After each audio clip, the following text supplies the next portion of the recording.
ഒരു മനുഷ്യൻ തന്റെ മൂക്കിലെ ക്ലിപ്പ് നീക്കി പത്രം മണത്തു. അത് അന്നേ ദിവസം പ്രസിദ്ധീകരിച്ചതാണെന്ന് അവൻ ഉറപ്പാക്കി. അതുവരെ ഒരു കാസ്റ്റ് ധരിച്ച യാത്രക്കാരൻ കാബിനിലേക്ക് നടന്നു വന്നു. ആളിന്റെ പ്ലാസ്റ്ററിനുള്ളിൽ നിന്നും വിസ്ഫോടക വസ്തുവിന്റെ മണമാണ് അവൻ തിരിച്ചറിഞ്ഞത്. അവൻ ഉടൻ എയർഹോസ്റ്റസിനെ വിളിച്ചു. അവൻ പറഞ്ഞു, ഇവിടെ ഒരു ഭീകരനുണ്ട്, അവൻ ബോംബ് ഒളിപ്പിച്ചിരിക്കുന്നു. എയർഹോസ്റ്റസ് കുഴങ്ങി. അവൾ ക്യാരനെ വിളിച്ചു.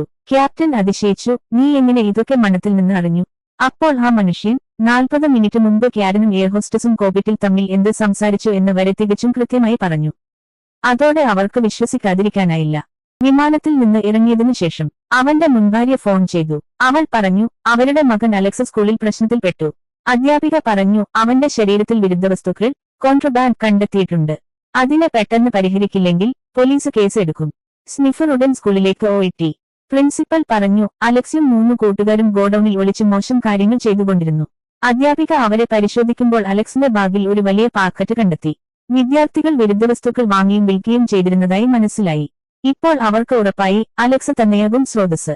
സ്നിഫർ മൂക്കിലെ ക്ലിപ്പ് നീക്കി അത് സൂക്ഷിച്ച് ഒരു ബോക്സിൽ വെച്ചു. തുടർന്ന് ഗ്ലൗസ് ധരിച്ചു. ട്വീസർ ഉപയോഗിച്ച് ആ വസ്തു എടുത്ത് മണത്തു. അതിന്റെ പ്രത്യേക മണ അവന്റെ മൂക്കിലൂടെ കടന്നപ്പോൾ അവന്റെ മസ്തിഷ്കം അതിനെ പെട്ടെന്ന് വിശകലനം ചെയ്തു. അവൻ പറഞ്ഞു, ഇത് അലക്സിന്റെതല്ല. അവൻ നേരെ ക്ലാസ് റൂമിലേക്ക് പോയി. ഓരോ വിദ്യാർത്ഥിയുടെയും അടുത്തുകൂടി നടന്നു. അവരെ മണത്ത് പരിശോധിച്ചു. ഒരു വിദ്യാർത്ഥിയുടെ പക്കൽ നിൽക്കുമ്പോൾ അവൻ നിർത്തി. അവന്റെ ബാഗ് എടുത്തു തുറന്ന് ഉള്ളത് മുഴുവൻ മേശപ്പുറത്ത് ഒഴിച്ചു. അതിൽ തന്നെ കുറ്റവസ്തുക്കൾ നിറഞ്ഞ പാക്കറ്റുകൾ ഉണ്ടായിരുന്നു.